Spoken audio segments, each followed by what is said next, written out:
And welcome into the Detroit Lions News podcast. I almost said show. That's your show, Darcy. Yeah, I know. No, we got a lot planned for you guys today. We got to go through the Za'Darius Smith trade. We also have to go through the Texans Texans Lions preview. We got some good stuff mixed in. Obviously, we're gonna mix in some injury reports and everything like that, just to get you ready for Sunday. And then as we get to Sunday, you'll get more. We'll get you your bets and your over unders and everything. So we'll get that. But it's good to have Darcy on the show. It's good to have Nate back on the show. And what's up, Darcy? Joe, what are you saying, brother? So here's what I want to ask you guys. When you looked at the trade deadline, was it overwhelming or underwhelming? Because I did like the trade for Za'Darius Smith. I thought they could have done more. As far as the trade for us or trades in general? What do you mean? I'm talking about the Lions. Oh, okay. I'm sorry. Yeah. Chill. There wasn't many trades in the NFL, so we were the only team that really traded anybody. That's what I thought you were alluding to. He said underwhelming or overwhelming. That's what. We originally people thought that Detroit was going to trade for two. I mean, Detroit's the only team that made trades in the NFC. I mean, I think Khalil Davis went to the Texans. Preston Smith went to the Steelers from the Packers. So Lattimore went to the Commanders. That didn't make sense to me. Supposedly he forced a trade, like he wanted to get out of Green Bay because of the scheme or whatever. But it still don't make any sense to me because Green Bay really sucks at pass rushings right now. So Right, exactly. But the Lattimore trade was good, but he can't stay healthy. Yeah. So I thought Bargain Brad had to make a move because otherwise these fans would have went ape shit, right? He had to do something. Even though, what is this? His 11th year, and he was drafted by the Ravens, and then he went to the Packers, Vikings, back to the Ravens, kind of, and then back to the Browns, right? With the Browns, yeah. So I don't, he's long in the tooth. Usually, you don't want. I hear like they can cut him, and it's not going to cost us nothing. But we need. We're only paying about $600,000 on his contract. It's crazy. They're paying almost the majority of it. And you really gave up nothing. I mean, you're going to get a 7th rounder back. You gave us 6th rounder. You're giving, which is going to be a 7th round anyways. And then you gave up 5th round for Za'Darius Smith. That's really not a big deal. The one thing I can say is if you look at his numbers, like he's 17th in sacks in the NFL, 23rd in pressures, 12th in good grades right there. Win rate, 71.1% in a pass rush. Run grade is 65.9, and then the overall is 73.6.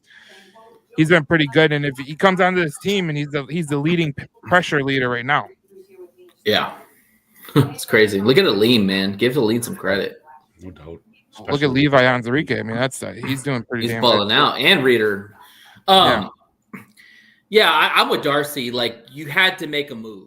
Like if you sat on your hands, even though we trust Brad with all my heart, most Lions fans trust him completely, whatever he does. But for the fan base, they would have gone apeshit crazy if we didn't make a move to bring in anybody else. And I think that last game against Tennessee, the one I was there, was a telling sign because no one really won any battles or got a lot of pressures in that game. And that's the Tennessee Titans. The Whackers actually have a decent O-line, even though they were missing Myers. But the Tennessee was the telling one. Like if they would have had somebody ball out in Tennessee, they could have breathed a little easier. But the fact is nobody balled out in Tennessee, and Mason Rudolph looked like a star at times in that game. That's why they made the move. I really do. Well, I'll give credit to where credit's due. Tennessee's offensive line is not that bad. They're young. They're just young. That's what the problem. Their rookie was like no pressures at all. It was amazing. Yeah, he has a lot of talent. He's the kid from Ohio State, I think it is. Yeah, I think so. Yeah, it might be Alabama. But anyways, they got a good. They're decent. I thought the Packers' offensive line, they really got pressure on the inside. I kind of contribute that to Josh Myers missing, but they needed an edge rusher, and more so they needed an edge rusher. They needed a guy who could stable the run game, the run defense. That's what I thought. It's really not about the pass defense. I mean, the pass rush, because look, you're not really going to get much off your pass rush, but yeah, that's what I think. Who's echoing? Oh, somebody has a TV on. I'm sorry, guys. You guys- My bad. That's what I thought. Like I was just like, man, it's like I like the pass rush. Like the pass rush is going to be the pass rush. Like we're not going to really get much out of there. I did hear from people that I know they did try to go for Arden Key, but they wanted like a third or second round pick. Oh wow. Yeah, and we don't even have a third round pick this year, so We don't No. have a third round pick. No. We don't have a lot of picks this year, believe it or not, because we made a lot of moves in the draft and this offseason. So yeah, I think Brad was kind of like, I'm not trading my top picks because I still need to fill this roster out with younger players, you know, at the end of the season. But how many of our draft picks are actually playing this year other than Terrion Arnold? Wingo's playing. Baki's playing. Well, kind of. He's on specials. Yeah, he's on special teams. He's still playing. Rake Straw plays a little bit. Well, He's been playing. Manu is not going to play at all until you don't want him to play for this year. Mahogany's coming. He's coming soon, but they got. But he's not going to start. He's going to be a depth player. So that's you look at like the Kobe Sorensdales and like Brad has missed on a couple picks. We have to say that he's not perfect. No, I don't think he's perfect, but I didn't really expect Kobe Sorsdal to come into the league and light it on fire. I mean, he's come from William and Mary, for God's sakes. Like, I mean, it's a kind of a step up. It's going to take time. It's going to take time for him. I mean, it's a step up. Like I heard TJ Lang talk about this on me and your buddy Darcy. I heard him talk about this on 97.1. He's like, if you're a kid that comes from the MAC, it's going to take you a year. If you're a kid from the Division II William and Mary, it's going to take you maybe 2 years to get like acclimated. Look at Giovanni. Giovanni came from another country. You know, it's going to be an adjustment. No, I'll tell you something about Giovanni Manu. He's gonna be a stud. He will be a stud. I think so too. But I mean, you don't have to rush these guys. Is what basically the situation is. No, you don't have to rush them at all. Hank Fraley is one of the best development line coaches in the NFL that never gets any praise. I mean, he's going to take Mahogany, Giovanni. He's even got Sorsdal still there. They're gonna develop these guys. Right now, our starters are solid, are really solid. Yeah, there's some picks that I really didn't like. The Josh Pascal one I really didn't like. I thought that was kind of a miss. I didn't like the Henna Hooker. I know Darcy loves that one, so we're gonna. Hey, we're gonna see him week 18. We need a. Oh, if he slices and dices the Vikings, I'll laugh my ass off because I got a friend who's a Vikings fan. Matt, he's probably watching this because he's a little homer and he likes to watch me do my podcast and likes to like tell me I'm wrong, whatever. But I'd love to see Henna Hooker slice and dice that Minnesota defense. Oh man, it'd be great. Everybody's gonna go like week 18. Let's start him for the playoffs. It's not going to be Jared Goff. It's going to be Henna Hooker all the way to the playoffs. God, I'm trolling you. You know me.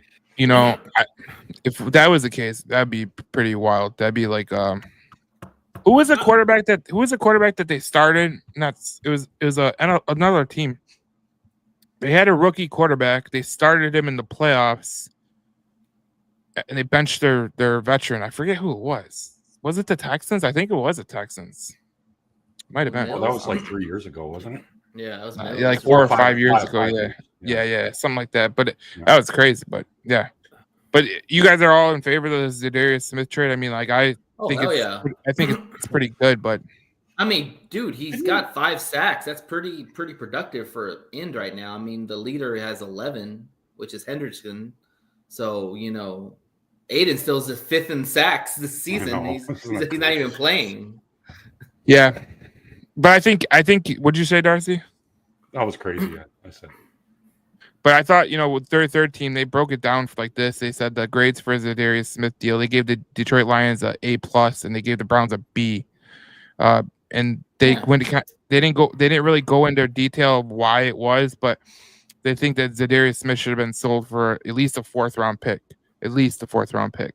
Well, and the fact we're not even paying him anything is amazing. Like we literally got him for free in a sense. Well, and then you can cut nothing. So here's my thought about that. You could cut him next year if you want to, like if you wanted to save the money. But I don't think you're going to do that. I think you're going to go into next year. You're going to keep him around. what's $10 million? Like, really, what's $10 million? I mean, if you got a starting defensive end, I mean, you can go get a rookie in the draft and then have him as a starter and then rotate him. And let's say that he has double-digit sacks. He has 5 right now. Let's say he finishes with like 12 to 13 sacks on the season. Brad's going to reward players that ball out. He's already shown that over and over again. So I could see him giving a couple of years an extension. No, they're not gonna extend him like that. That would be comical because you can't extend a guy who's in his 30s. Let me ask you a question: would you extend Ziegler after the season? 1 year. That's it. What? No, I do. He's our second best O-line guy. You could get a good guard in the third round. Here's the thing. We don't have a third, so we're probably going to do it in the second.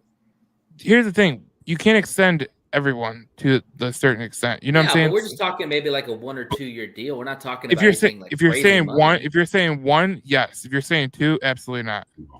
What is he? 33, 32? Zeitler is up there. I think Zeitler wants. I personally think Zeitler is going to retire after the year. That's in my opinion, especially if they go far. Well, we already have the guards to back up. We have Mahogany. You have a Sheikah if you want to do that, or Sorsdahl. I mean, you have options. And then if you draft somebody, Sheikah would be pretty good. That's my opinion. Sheikah would be pretty good. Would be good. I think he's a steal, but he hasn't played much, so I think Sheikah is. He's a slow starter. You guys notice that? He has a slow starter. He gave up like 2 Sheikah. Oh yeah. He did do pretty good in the NFC Championship game. I will give him that. Yeah. I think he's gotten a lot better from his first start to now, but there's tape on him, so he's not going to get away with anything this year. We'll score that for Hank Fraley because I remember he started against the Buffalo Bills that year that they started 1-6. Mm-hmm. I remember he was going up against Ed Oliver, and I was like, "Holy hell, this is going to be horrible for Jared Goff! Like he's about to get absolutely killed." And he didn't give up a sack. He didn't give up one sack. I think he gave up 1 pressure, which if you're going against Ed Oliver and you hold him to 1 pressure, win. That's a total win. Here's a crazy question. Do you think that there's a possibility, let's say if Manu continues to develop, I mean, you still got Decker and Penei Sewell at your tackles for the next couple of years. Do you put Manu at guard? No, you can't. No, he's too tall. Yeah. He's too tall. You got the pad level. He's too tall. Pad level. I would love to see Manu and Penei right next to each other. That's a lot of beef right there. He's 6'8", and I don't think he has the agility and speed to get it. Like if you're doing a trap, and you gotta kind of flow him into another, like the other way, like you gotta go around. He's not gonna be able to do that. He's not that fast. But if you put him at the tackle position, it's gonna be a little bit different. It's kind of like that. Your guards always have to be kind of like agile and fast. They have to be like a little bit. For sure, they gotta be athletic. Yeah, to be able to pull and all that stuff. Or if you're Jason Kels, which is, Jason Kels is freaking nature.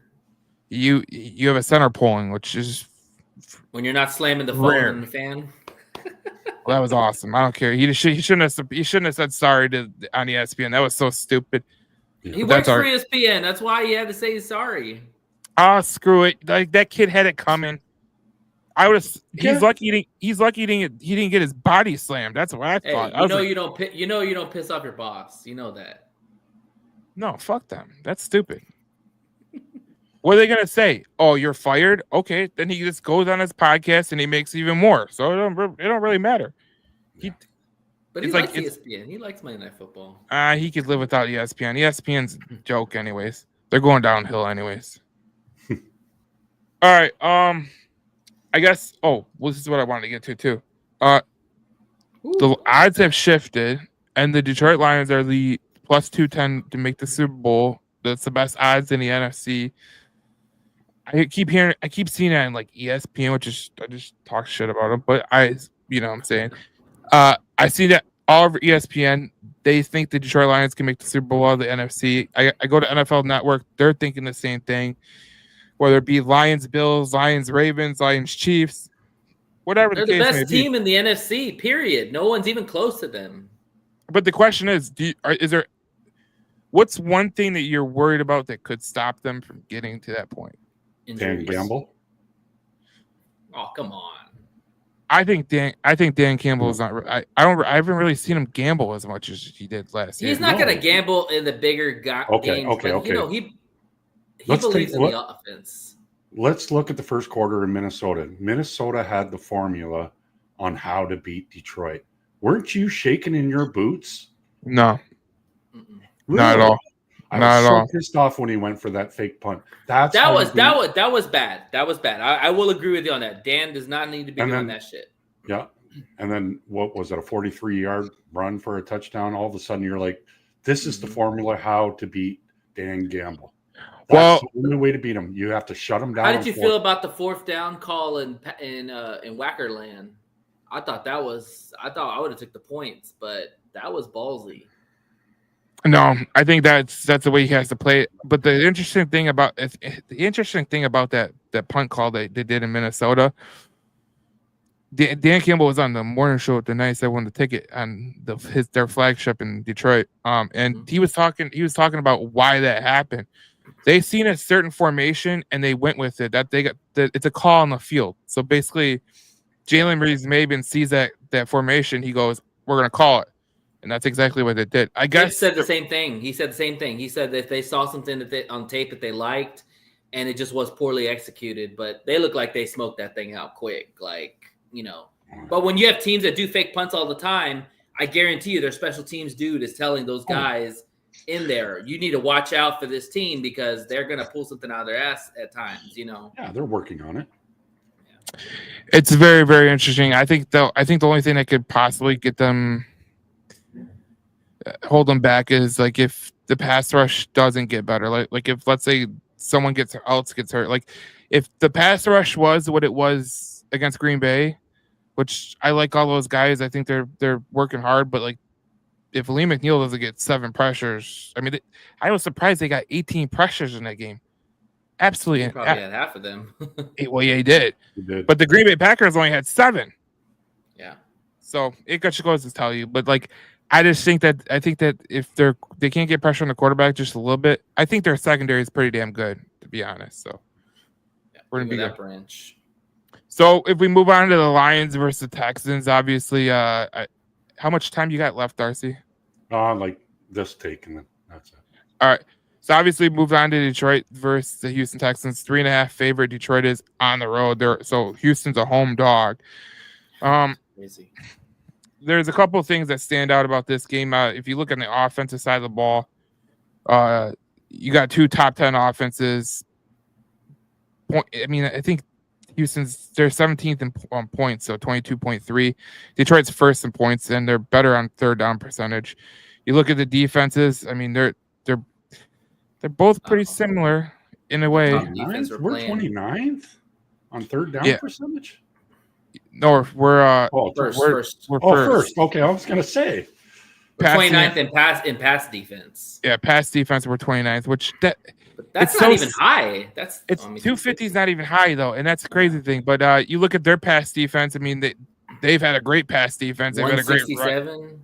So they've been pretty good on defense. And the one thing you know about CJ Stroud, he's very good at home. He's not good on the road. That's his split. Like Jared Goff. No, he's worse than Jared Goff. He might be the worst quarterback on the road in terms of the last 2 years. Jared Goff's a really good road warrior. The whole team's getting better. A road warrior. Yeah, they really get up for those games. I mean, you talk about CJ Stroud. I think he has what is it? He has 6 touchdowns, 6 interceptions, and he has a 3-6 record on the road. So he really struggles. When he comes back home, that's when he's good. But he might be without Nico Collins. So this is from Field Yates. He said, with Nico Collins still not practicing today and not designated to return from IR, it makes him a long shot to play Sunday night versus the Lions. And Anderson too. He wasn't practicing. Well, that's the thing. I mean, it's what is it? It's Thursday. So Friday you'll get the injury report. We'll see what happens. I think he's gonna have a chance to play, but he looked hurt against New York. So I don't know. Usually, if you don't play Thursday or practice Friday. Thursday, usually don't. That was Friday. It's Friday, yeah. The one thing I do look at in this game, and I don't know about you guys, but like I look at this matchup right here.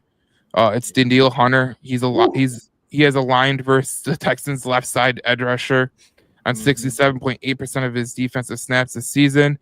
It projects a matchup with Lions right tackle Penei Sewell. And if you look at Penei Sewell, I mean, Hunter has generated a league high 54 pressures in 2024, with 21 of his pressures occurring in under 2.5 seconds, which is third most in the NFL. Sewell has allowed pressure on just 6.7 of his pass blocks this season, which is the 8th lowest among right tackles, 125 pass blocks minimum. I will be shocked if they put Hunter on Penei Sewell most of the time. I would go against Decker because Decker struggles with those speed rushers all the time. And if they don't have Will Anderson, I would definitely put Hunter on Decker. Well, here's the issue. I think Darcy can allude to this too. There's certain players that just can only play one side. Oh, for sure. You know what I'm saying? Like, I think there's certain players that could, like, if you're lining him up over the left side of the line,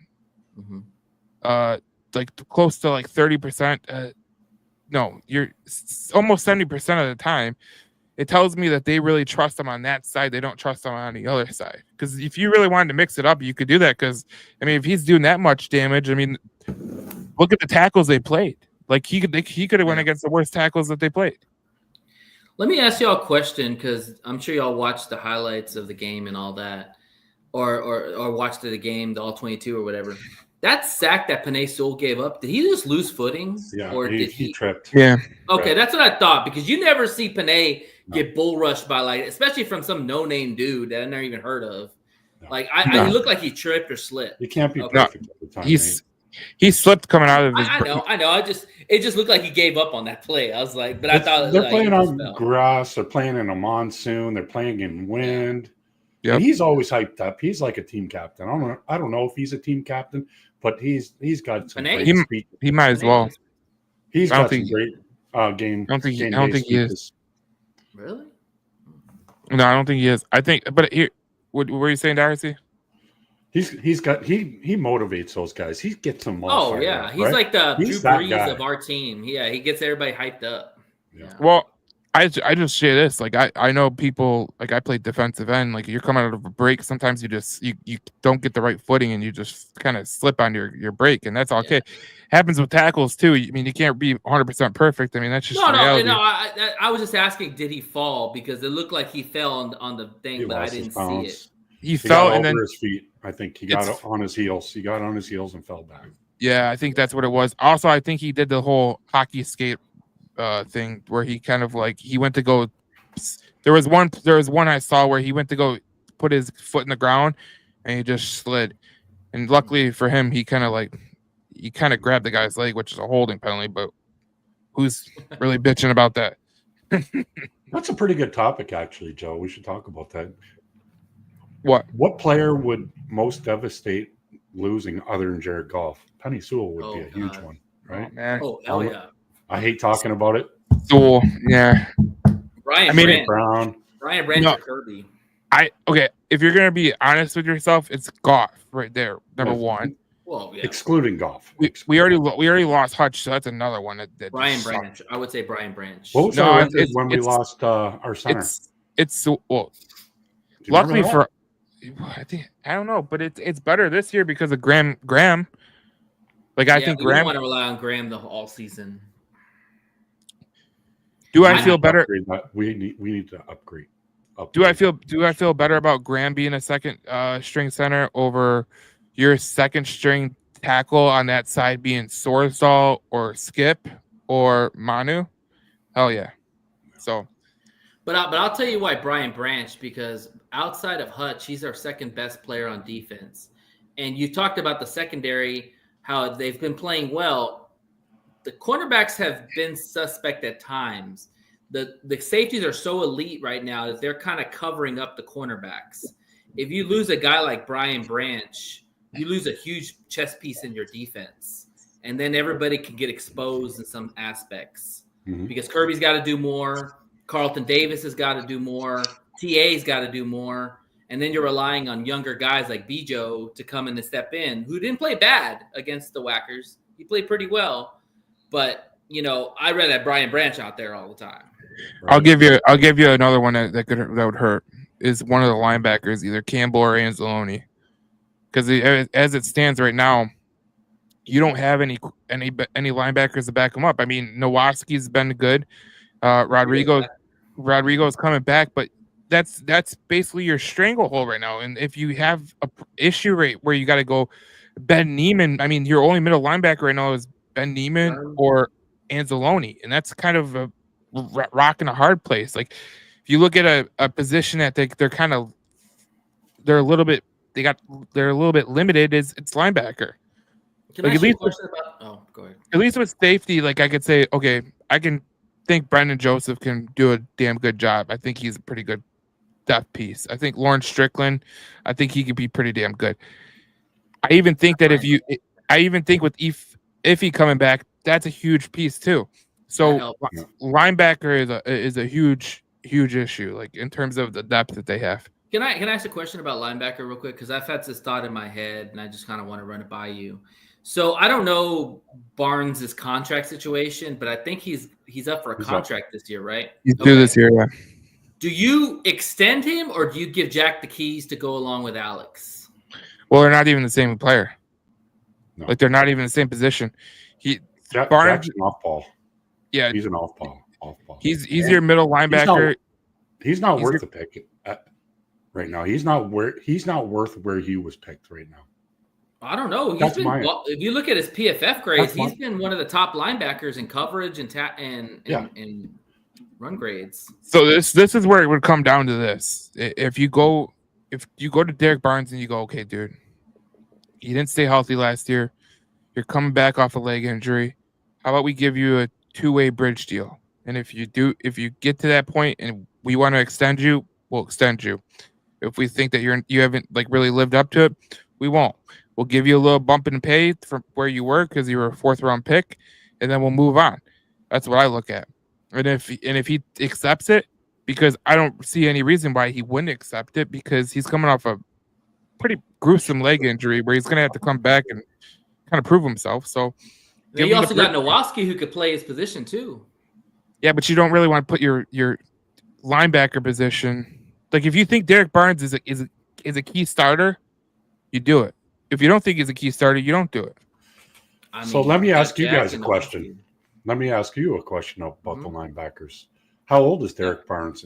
How old is Campbell? How old is Rodrigo? They're all 24. Barnes was a junior when they drafted him, so he's got a lot more experience. Yep. He knows the system. He's been through the whole organization change. Isn't that kind of weird? It is. Well, and he also was a defensive end in college. He didn't really play the Sam linebacker position until he got to Detroit. Well, it's different because of the style of defense that Purdue played. It was kind of this weird 3-3-5, which was the dumbest defense I've ever seen in my entire life. It's almost as bad as a 4-4. That worked against Michigan though. 2 years ago, the 3-3.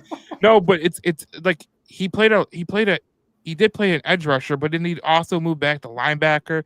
That's why when they drafted him, I was like, okay, Derek Barnes is going to be a pretty damn good player. He's going to take some time to get used to it, but after like 2 or 3 seasons, I think he's going to be pretty good. But I don't know if you do extend Derek Barnes, you got to kind of do it with like a bridge deal. It's not going to be like this. You're not going to give him a host full of money.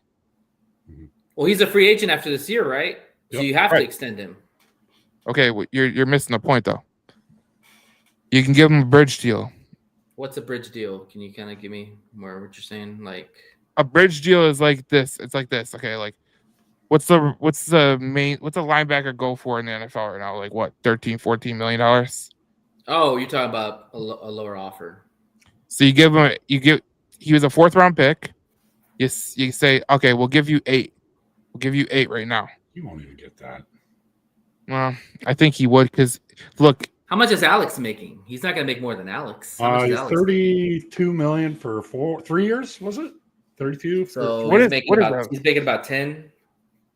No, I think it's different. I don't know. I don't know what the cap is. I'll pull it up right now. But would you extend him, or would you let him test the market and see what he can find? Well, this is the problem with testing the market. There's dumb teams out there. Remember, the Chicago Bears paid T.J. Edwards a boatload of money, and T.J. Edwards is not that great. Do we really miss him a lot? Like, let's be honest. Jack's playing well. Nowoski's stepped up. Rodrigo's going to come back. Do we really need him? I mean, Okay. that's. Let me answer that. So if he doesn't get that pick against the Bucks on Baker Mayfield, we wouldn't have. Well, but that was like. But outside of that, I mean, where is it? He also missed that tackle in the Cowboys game where it cost us that. That was bad. That was a bad. Okay, yeah, here's how you break it down. It's very simple. This is what you do. Tell us, Joe. Tell us. Do you think you're a better team with Derek Barnes on the field or not on the team? Because if you think he's a better player if he's better with this on the team, and you think that the linebacker crew that you have is good enough to be like a good linebacker group, you keep him. I haven't seen a lot of drop off with the linebackers. Have y'all? Well, you can think we're dominant. We're the most dominant team in the NFL. You can can't even see us losing. We're nitpicking. This is going to be my last take. I can't even see us losing until Hendon Hooker comes out and makes Jared Goff look like crap because he's the best quarterback on this team. That. So no team fear. I fear. I'm just trolling. Yeah. No, it's having me on. I'm honored to be on the show. You guys, I'll watch on my phone. I'm gonna spend some time with my wife and get ready for some Thursday night football. Oh yeah, that's gonna be fun. I gotta put my parlay together. All right, me and you. Going back to our Derek Barnes discussion. I think this is a very good discussion in terms of the way we talk about it. Sure. But if you got to think if he's a better player, that's where you kind of go with it. So that's my opinion. But if you don't confident with Shep getting Nowoski and Jack having another step up, what do you mean?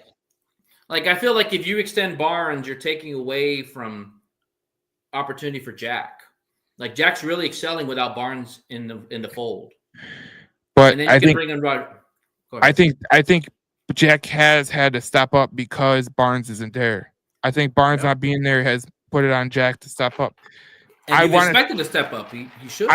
I'd love to see what Derek Barnes and Jack Campbell could do with more time together. That's fair. So I would give Derek Barnes a bridge deal. That's my opinion. You go with a bridge deal. You kind of give him what you give him. Say, look, you're going to make $8 million for 2 years, and then if we think that you're good, we'll extend you, or maybe $5 million a year. Because I think Anzalone's like around $4 million or something. But Anzalone is an older player, so that's kind of where it goes. Mm-hmm. All right. So we showed you the pressures. So we got DJ Reader, we got Onwuzurike, Lee McNeil, all with 11, 19, and 25 pressures. The interior of the Houston Texans defense is an issue. I mean, the offense. The interior of the Texans offensive line has allowed a combined 20.5 sacks this season, the most in the NFL. They also have allowed 35 quick pressures, the most allowed by any interior offensive line. So what you're saying is Mac's going to eat, and Reader's going to eat, and Levi's going to eat. And if Mekhi Wingo's going to eat. Yes, because this is where I think Houston might be in a little bit of trouble. Because I know CJ Stroud does good at home, but if he's getting pressured up the middle, I don't care who you are. If Za'Darius Smith comes in for a few plays, he's going to collapse the edge. Yep.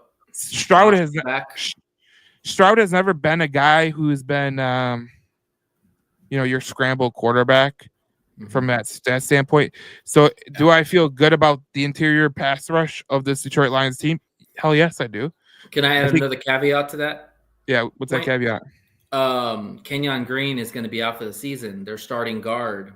He's a former Aggie. Kick him. He sucked. He sucked so bad this year. But it doesn't matter. It's a starter. You're gonna be down a starter. Well, so that's even going to make it even more vulnerable. Well, I think you bring up a good point because I think their backup guard is Jarrett Patterson. Which, if you don't know who Jarrett Patterson is, he played at Buffalo in the MAC, and he was an absolute awful guard in the MAC. The only reason our boys are going to eat what you're saying. Yeah, because their center is not good either. I mean, let me just pull it up. Let me pull it up because I think it's... No, you're right. You're right, Joe, because I remember watching that Packer game when they played them, and the Packers just dominated that line the whole time. Like, CJ Stroud was running for his life. Even the Vikings game, He was running for his life the whole time. They couldn't protect him. And when you can't protect a guy like CJ Stroud, he's not that good. I mean, okay, even all right, let me pull this up. Pulling up, hold it. Even if you have a guy like, let's put it out there, even if you have a guy like God, who like I seen the Bear. I seen the Chicago Bears make his life a living hell, and I really don't respect the Bears' interior defensive line more than I respect their edge rushers. Darrell Taylor on the edge, he's pretty good. Let me pull this up. I'm trying to pull this up, but yeah, it's there's their center, their guard right now is their center is Jared Patterson. Their guard, they got a couple guards. They got Shaq Mason, who he played with the Patriots for a while. Kenyon Green, and then Kendrick Green, which I don't really know, but all I know is the pressures that they've given up.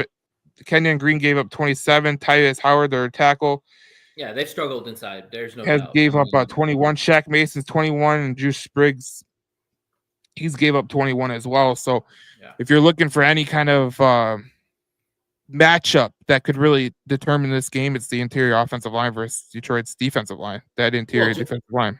Well, Joe, if we're not getting pressure on the ends, even with Za'Darius Smith for whatever reasons, I mean, you're going to have to get the pressure up the middle. And I think that Mack has showed game in and game out that he can wreck that line inside, and Reeder too. I mean, both those guys get so much push inside this season. I mean, we showed the stat with Mack. He has 25 pressures. I wish he'd have more sacks, but he's always wrecking those lines. And those are some good lines he's going against. He went against the Vikings line, who's not bad. He went against the Whackers line, who's not bad. I mean, he's balled out. He's earning his money. And let me put it like this: I think pressures are more important than sacks. Because both of them are good because it's no. I'll tell you why. I'll tell you why pressures are more important than sacks in this particular case, especially with the Lions. So you have a guy like Brian Branch and Kirby Joseph in the back end. Mm-hmm. If you pressure a quarterback, they got to get rid of the ball sooner than they really want to. And if you pressure a quarterback good enough to where they got to get rid of the ball and they're not on, let's say they're throwing off their back foot, or they're making a throw earlier than they want to, I think the two guys you got in center field, they're gonna pick them off all day. Yeah, you got heat-seeking missiles that'll jump the routes in every play, every receiver. So I agree with you on that. And I'll give credit to Carlton Davis and Terrion Arnold and they're playing better. They're playing better. They're playing better. They're usually on their guys, and that's what makes it easier for Kirby Joseph and Terrion Arnold, is that they don't have to be that oh, we're gonna come in, like Brian Branch last year. He had to play a lot of the pass. Everybody's doing their job, is what you're trying to say. Yeah, everybody's doing their job, and that's good, because if you don't have the pass rush, because without Hutch, they really don't have the pass rush, and we're hoping that with Za'Darius Smith, they have the pass rush. But if you don't have the pass rush and you're just getting pressure and you're not getting sacks, I mean, the pressure does hurt the other. If you're a quarterback, you don't really want the pressure at all. Right. I think you'd rather get sacked, because if you get pressured, you make a wrong throw or you make a wrong move, it could end up a pick six, like what Jordan Love did. And I think that's what pressure does. Yeah. No, you're right, and it also throws the quarterbacks off platform, gets them off their spots, makes them feel uncomfortable. And that's one thing the Lions have done really well this season, is put pressure on the quarterbacks. And not so much the sacks, but they've affected the play of the quarterback. And as long as the quarterback's not sitting there pretty patting the ball over and over again, if he's having to run or looks other ways, then that's a good thing. Renardo Lemons, he put this on Facebook. Ravens released Yannick Ngakoue. How would you like him? Now, the one thing I will say about Yannick Ngakoue, I don't know about you. I don't know if you watched a lot of Yannick Ngakoue. I've seen a little bit of gifts, some of his tape, yeah. So he started at Maryland, Big Ten. I think that was the first couple years of Maryland in the Big Ten, which it's kind of showing my age a little bit now, even though I'm just 30. Anyways, Yannick Ngakoue is a guy who is a pass rusher. He is nothing else. Yeah. So if you're looking for a guy who potentially can be that guy that goes out there, gets you a couple sacks, cool. If you think he's going to stop the run, got bad news for you. He doesn't stop the run. So it's kind of like that hit or miss thing. But if you're looking for a pass rusher, this could be the guy, in my opinion. What do you think? I mean, he's going to be on the practice squad for the Ravens. He got released, but he's probably going to the practice squad. If you you can claim him right now, then he's not going to practice squad. I mean, I think the Lions have too much roster moves to make before to claim anybody. I mean, they just dropped Isaiah Williams because they're going to put him on the practice squad because Broderick Martin's going to come back. You got Mosley who started his clock. You've got Iffy starting his clock. I think we got too many players that we're about to bring back that I don't think they're going to make a claim. Here's what I say. I really don't really. Whatever Brett Holmes wants to do, he can do. Yannick Ngakoue, I think he's a good player. I think he has a lot of, good talent.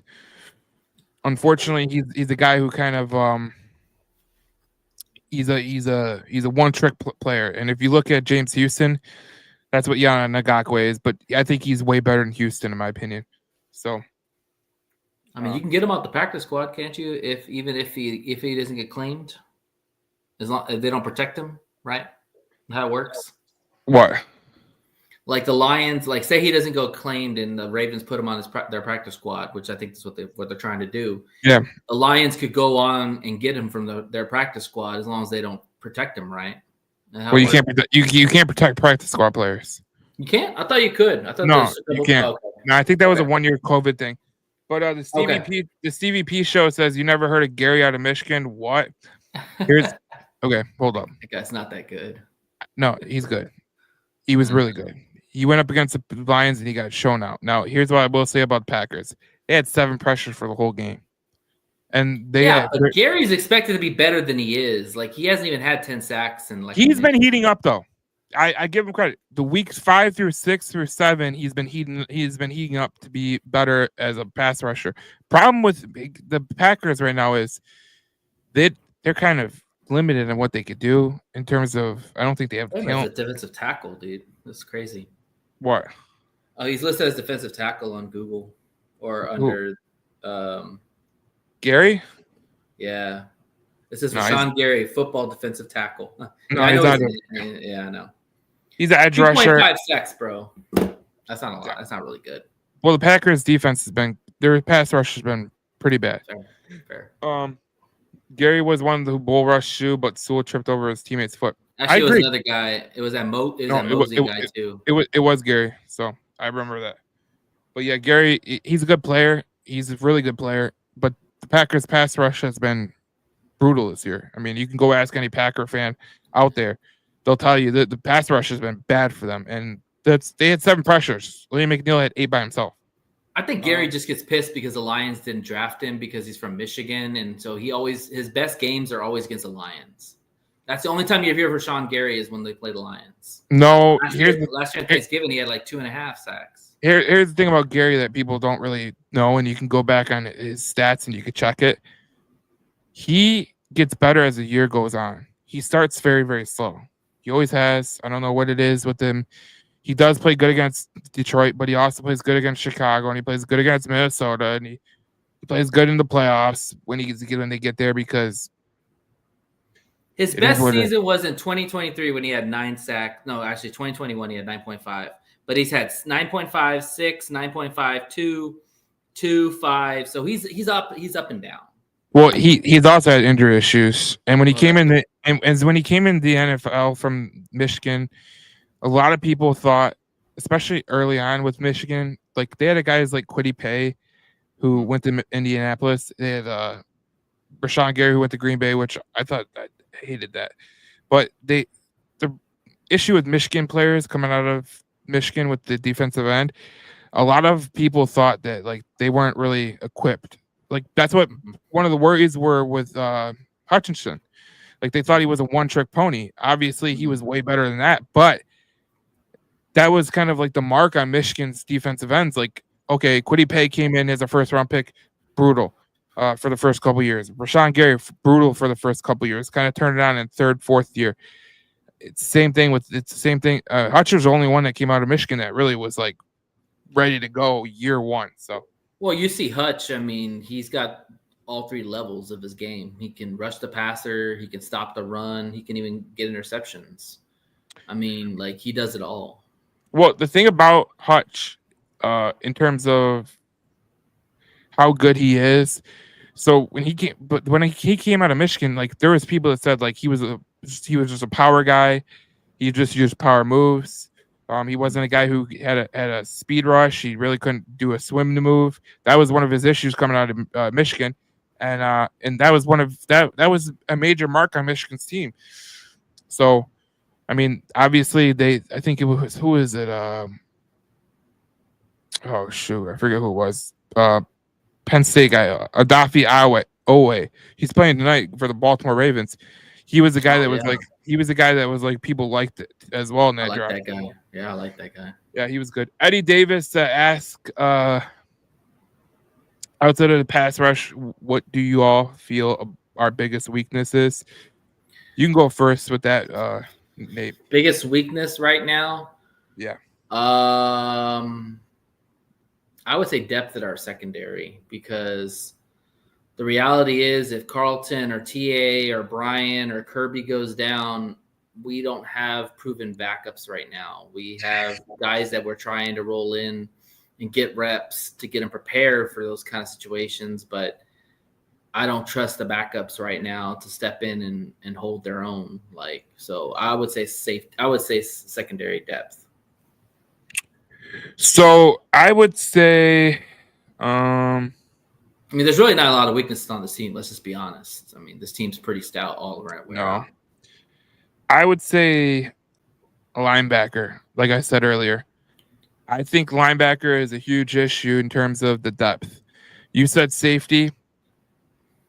I mean, the secondary. I think we're way built in the secondary to sustain an injury or two.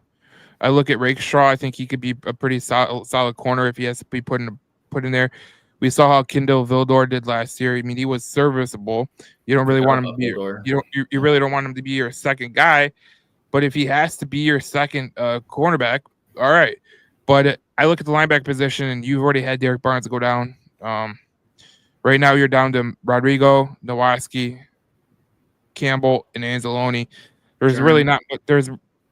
Germ, but there's really not much room for injuries. Like if you get another injury and it's a sustainable injury, I mean, you're gonna have to go out and figure out who can play linebacker for a couple weeks, because I mean you're down to the nitty gritty in my opinion. Like, see, and I'll turn that around for a sec. I think that's the one position that we could afford to lose. I mean, let's be honest. None of these positions we can afford to lose starters. How do you think they could afford to lose a linebacker when they don't have the depth? See, here's what you're missing. They do have the depth. They don't. No, they don't. Rodrigo can step into that role. Rodrigo's already starting. Okay, what about Nowaski? What about Ben Neiman? What about Germ? Okay, well, I mean, they're out there a lot too. Nowaski can step in, but you go to Ben Neiman and Germ. I'm sorry to say, it's going to be a brutal thing. Yeah, for a long period of time. But Germ showed last year that he can play in some certain games short spurts. Yeah. But if you're looking at it like this, okay, turn it around on you, secondary. Do you feel trust more anybody outside of Burby and Brandon and BB right now? Okay, I think the secondary can sustain injuries. If you had to get it, let's look at it like this: you're getting Melo Fonwu back. That's going to be good for the safety position. Brandon Joseph has been serviceable. You got in the cornerback position, you got Rakestraw, you got Vildor, you got there's a couple guys that could go back. But the thing is that with you threw Melifonwu out there, Melifonwu is not the playmaker that Kirby or BB are. Like Melifonwu was probably somebody more that you're gonna rush the quarterback and try to get sacks. He was a huge playmaker last year. I mean, but what do you have? 4 or 5 interceptions? That's a playmaker. Did he? Yeah. I don't think that. Man. He's the reason we won the NFC North is because he picked off Nick Mullins. I'm pretty sure. Right. But the most impact I saw him was more when they blitzed. He was a great blitzer and he hit the quarterback. You know. But all I'm saying is like you take away. Okay, here's my argument. Jack and Anzalone are good linebackers. They're not elite. Right. They're good linebackers. I think Kirby Campbell's trending towards elite, to be honest. Yeah, Campbell's going to be a dog. I'm excited for Campbell coming forward. His numbers kind of show he's elite right now, but right. Kirby and BB are elite right now, and they're probably all pros at the end of the season. Right. So you take away an all-pro or an elite player at that position, you're not going to replace that guy or even come close to it. Bijo is not Kirby. He's not Brandon Joe. He's not BB. Here's what I'll say. He is not following. The reason that there's a hole in your argument, in my opinion, is because if you go with the linebacker position, if you say linebacker position is a point of weakness, right? Mm-hmm. If you say how much injuries can they sustain before it breaks, I would tell you that the secondary can sustain a little bit more injuries right now than the linebacker core can. And if the linebacker core takes another 2 or 3 injuries, they're done. Like if maybe we should say the secondary for the safeties more so than the cornerbacks, because I agree with you. The cornerbacks, I think. Well, if you go safeties, I mean, let's just say this like this: if you lose your 2 starting safeties, you're down to your second string, and most teams only have 4 safeties on the roster. So if you go down to that, safeties, that's the thing. And if he's always hurt, anyways. I mean, it comes down to what do you kind of value there. Now, Ken Fisher says, I think our weakness is still our pass rush until we prove differently. Yeah, don't you guys agree? One weakness, yeah, for sure. I think. Okay, here's what I'll say about the pass rush. If you look at the pass rush in terms of the defense, let's just put it like this: I think their pass rush is better than people think. When you look at it, like I'm trying to pull it up, but if you're a big Pro Football Focus grade fan, and if you take out Hutch, I mean Detroit's still a top 10 team in pass rush grade overall. A lot of it's because of Lee McNeil. I mean, Lee McNeil, you add Za'Darius Smith. You add Za'Darius Smith. I think Wingo has a lot of pressures. Enrique has a lot of pressures. I mean, those guys help out a lot, so that's huge. I would ask that question to that guy. Now that we have Za'Darius Smith, do you feel more confident as this? Do you still see the Lions thing as a weakness? I still think people think it is a weakness, unfortunately. Well, I mean, we're nitpicking here, so I mean, if you're this is where Ken clarifies it. He goes, if referring to an injury that would create a weakness in the team, how about our kicker or punter? Well, that's a different story. Yeah. I mean, if you lose your punter, like that's a huge Jack Fox is one of the best punters in the NFL. You're not really replacing that. And Jake Bates, I mean, he's been great this year in terms of kicking. You see how hard it is to get kickers. I mean, people are scrounging the thing for kickers. Don't even get me started. It's funny because I was listening to I like listening to Houston radio. So they love their kicker Fairbairn. Fairbairn's a beast. He's a total talking about the Houston Texans. They get in field goal range right as soon as they cross the 40. They're literally in field goal range. Fairbairn's a beast. But if you go to like last week I was listening to Green Bay radio, and they were still like, I don't think we got a kicker. McManus is a pretty good kicker, but it is what it is. Missed the field goal, yeah. But that was in a monsoon. But McManus is a pretty good kicker. But just think how they went. They've gone through 4 kickers this year alone. This is their 4th kicker, the Packers.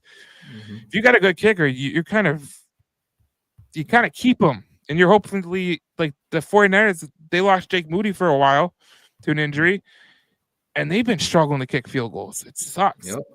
So Vikings too. They just lost theirs. They're putting theirs on IR. Oh, Reichert's on IR.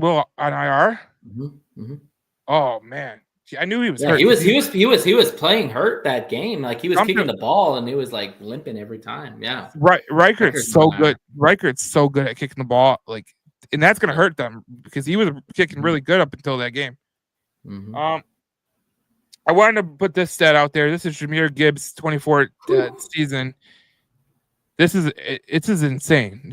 Everything is insane on this list. I mean, guy's amazing. Average rush speed 13.4 miles per hour. That's first in the league. Average yards before contact 3.3, that tells you about the offensive line right there. Rush success rate 48.5. That's first in the NFL. EPA per carry, that's first in the NFL. Plus 2.8. 0.28. Rush yards over expected 154, which is fifth in the NFL. I think if I'm correct, Dave Montgomery is like sixth or fourth, somewhere along the lines of there. But when we look at Jahmyr Gibbs, I think everyone has thought he was a guy that, like, how do you want to say it? We reached on him, or there was a lot of people that said that we should have took Bijan. I remember this. Totally. I was on the Gibbs train whenever we drafted him. I said we're gonna get Jahmyr Gibbs because I knew that Brad Holmes loves speed.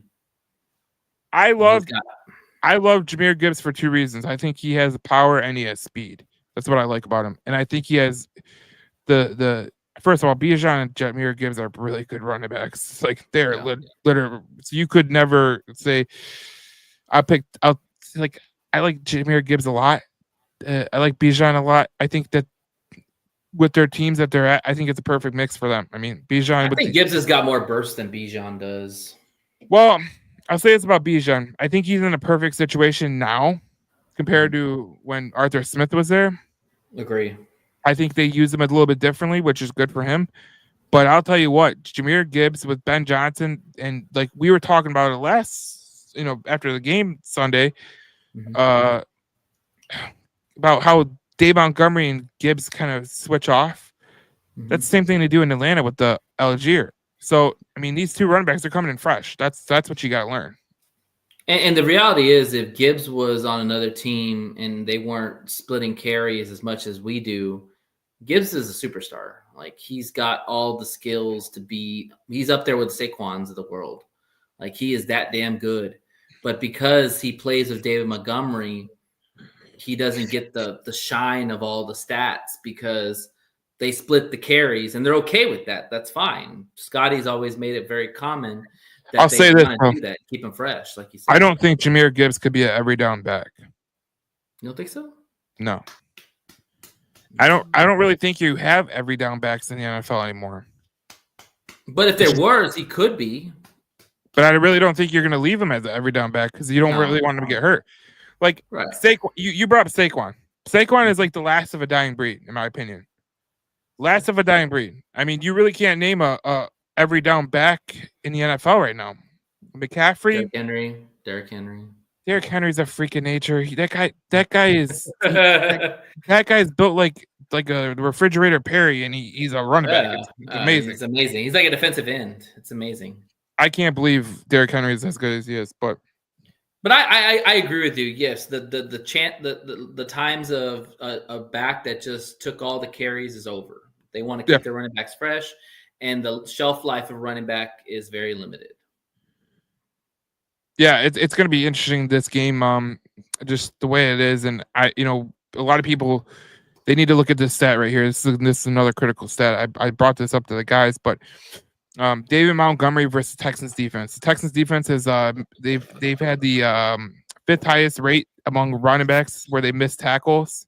No, they've had the second highest missed tackle rate in the NFL this season at 15.8, resulting in the third most yards allowed to miss tackles, 610. Montgomery has forced 48 missed tackles in total in 2024, tied for fifth most in the league. So if you're looking at a kind of a thing that could sway this game, it's missed tackles, because this running back group that Detroit has compared to the other teams, if you look at the Texans schedule, they haven't gone against running backs like this. Just haven't. Like they haven't. Like the Jets could be, you could say maybe Breece Hall and Braylon Allen, but they're not that great. I think Breece Hall is pretty good, but that's it. Aaron Jones with the Texans. I mean, the Texans got ran over by they haven't faced a running back 10. No one's seen a running back tandem like this, like we have right now. Like both guys are probably going to get over 1,000 yards this year.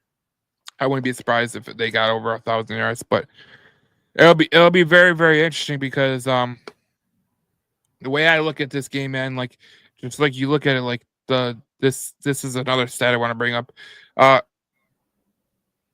Lions are first in point differential with plus 100. The Texans are plus 1, which is whatever. Average margin of victory is 16.3 for the Lions. It's 6.3 for the Texans. That's crazy. The more disciplined team right here is the Detroit Lions. They are 55 in total penalties, which is 16th in the NFL. Texans, they're 68. They have 20. They're 28th most penalties in the NFL. And then you look at that turnover differential. Look at that turnover differential. Plus 11 versus plus 3. I mean, you don't think it's a big deal, but it's a huge deal. That's winning football, man. That's winning football 101. Don't turn the ball over. Don't beat yourselves, and execute and dominate. And that's exactly what the Lions have been doing. So as we end the podcast, Nate, let's get some keys that you have, and then your prediction. I think will probably be in conjunction, but we'll see. Yeah. Run the ball all day. I mean, the Lions set the tone by running the football. They've gone against every top rushing defense, and they've went away with over 150 yards a game. So keep running the football, set the tone, and also too, get pressure on Stroud, because if you take him off platform and you make him run backwards or make him run sideways, he's not as effective. And then you have guys like Brian Branch and Kirby who are just ready to pick the ball off. And don't turn over the ball. That's another one. Keep it clean. So here's what I'll say about it. I think the Lions defense against the Texans offense is a little bit of a there's a lot of mismatches here, but the good thing is the Houston Texans are getting Nico back this week. So that's a good thing. Tank Dell's still a pain in the ass. There was no Stephon Diggs, so you're good there. Dalton Schultz could be a pain in the ass. Someone in the comment section said this, Joe Mixon. Jacob, I'll give him credit. Joe Mixon's been playing great. I love how everyone counted Joe Mixon out, and he has been playing at a Pro Bowl level. Like, he's been playing really, really good. He's been good. So I don't really worry about the run game. I think Mixon is a hard-nosed runner. He's going to get his yards. I think he's going to have a game kind of like Josh Jacobs did last game, where he's going to get 80, 70 yards because he's just a good running back. But where I see this game really skewed is obviously the missed tackle rate that the Houston Texans have. I think Jahmyr Gibbs and Dave Montgomery can exploit that. I also look at I think passing in this game is going to be really tough for the Detroit Lions. Think so? Do. Yes, because Stingley and Lassiter have been absolutely phenomenal. If you look at, I think there's a stat I have here where they're like two of the best cornerbacks duos in the league right now. Would you say they're better? Would you say they're better than the ones we play with Seattle? Absolutely. And Witherspoon? No, stats wise, they are way better. They're first in the league. That duo is first in the league. I think their QBR, the rating that they allow is like 49, and they're great at the close ball rate, and they're doing all the same metrics. They're all right there. They're one of the top duos in the league. I haven't seen Lassiter play, but I've seen Stingley because I'm an Aggie fan, so I've seen him at LSU days. He's a damn good cornerback. Yeah. But these two together, Lassiter played at Georgia. He's a good ass player. So it's going to be rough to get. This is where I think Sam Laporta is going to have a big game because they really with El Jazeera out. That was their tight end guy. Jalen Petrie, their safety, could really do some things in the back end as well. But when I look at this Lions offense versus Texans defense, it's the missed tackle rate. And I look at Jahmyr Gibbs and I look at David Montgomery. They're going to be able to run the ball. Get them in space. Get them in space and let them, make missed tackles. I mean, both of them can force missed tackles, so it's okay. But I do think Detroit's going to win this game. I really do. And you forgot something else. J-Mo's back. See, that's the thing that's going to be interesting. Because if you get him matched up where he's not against Stingley, or maybe he is against Stingley, he knows Stingley. Yep. He'll be matched up against Stingley. I guarantee you. So it's going to be interesting. If he gets the speed on there, I think Jared Goff's going to hit him. But in reality, I think this is going to be a Laporta, Montgomery, and Gibbs game. And I think that's what's going to win you this game. Because you really don't want to keep, I think you want to keep Stroud off the field as much as possible, in my opinion. So I'll take the Lions in this one, but I'll tell you what, this Houston team is a really good team, so it'll be interesting how it goes. Yeah, no, I agree with you. I think little you could probably pull up the stat if you had the time. But this was one of my losses when we did our predictions at the beginning of the year. It was the Cowboys and Texans. And the reason I took the Texans was because the fact is that, they have a very stout. Stroud was coming off a great year. They had Diggs. They added Hunter. And it was on the road, and the Lions technically don't always play well on the road. But I tell you what, man, after going into Green Bay and pretty much just beating the crap out of them, even though the score was not indicative of how bad we dominated them, like there's no one else that really scares me going forward. And like Darcy said, and I'll go ahead and give Darcy credit, I'll get on the bandwagon with him. I could see us winning out. I really could. Because if you look at our schedule going forward, this and probably Buffalo are probably the last two teams that probably will give us the most fits. And it's mostly because of their quarterback. Because they're very dependent on their quarterback. The Texans are very dependent on CJ Stroud. If CJ Stroud is not doing well, they don't look that good. And you've mentioned the defense. The defense struggles at times. I saw Jordan Love tear up this defense. And we shut down Jordan Love. So I don't think this is going to be a too difficult game. I think the spread is right around 3.5. I think that's about right. I think the Lions could win by about a tug.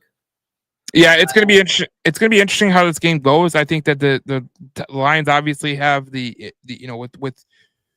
with the run game, with missed tackles that Houston has. I think this is it plays in Detroit's favor, but it's going to be a tough game. And I think that if Detroit can get the interior pressure, like we said earlier on, I think they're going to win this game, because if you get interior pressure, that's a quarterback's worst nightmare coming up through the pocket. So we'll have to see. And obviously I'll be live after the game. So if you guys are, the Veterans Day is Monday. So if you guys don't have work, I'll be doing a pod after that. So we'll talk about the game after that. But I'll have some stuff that's going to come up tomorrow and Saturday and Sunday.